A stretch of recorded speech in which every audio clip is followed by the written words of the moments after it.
All right, question 21b. Same sort of thing. I need to come up with the graph of the reciprocal, and then I need to state the equations of the vertical asymptotes and the y-intercept. So first thing I'm going to do is identify that the x-intercept here is going to become my vertical asymptote. And so here it's x equals -2, so my vertical asymptote will be x equals -2. Okay, there's my vertical asymptote. And just like before, that means that we've got this domain here, x cannot equal -2. That is a restriction on the domain.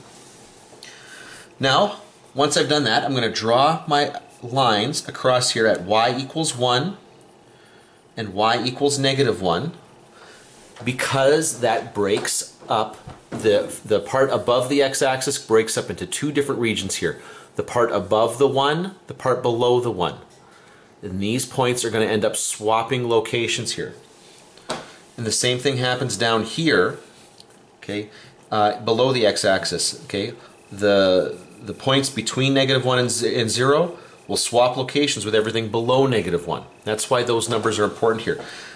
Now, I'm going to identify that these 2 points right here are invariant. They're going to show up on both the original and the reciprocal because their y-coordinates are 1 and -1 respectively, and if you reciprocate those numbers, they don't change.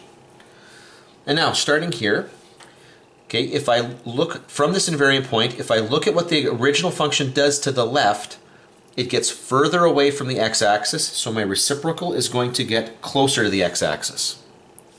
Okay, and it has to curve like that because it has to get closer to the x-axis, but it only's got a little ways to do that. To the right of that invariant point, it drops down to 0. Then I hit this asymptote, this break in the graph. So because it gets closer to the x-axis here, my reciprocal has to get further away from the x-axis. And then I step over the asymptote, because the asymptote represents a spot on the graph that doesn't actually exist. That is a hole in the graph. And I find my next invariant point. Okay, here we go. From this invariant point, if I look at the graph, if I follow it to the left, the original function goes up towards the x-axis. So in that same little region there, my reciprocal has to go away from the x-axis. Again, this is just vertical. So all of these points that are getting closer and closer, they just drop further away. To the right, okay, of this invariant point, to the right of the invariant point, the graph moves away from the x-axis. So the reciprocal is going to move towards the x-axis. Okay, so there's what the graph looks like.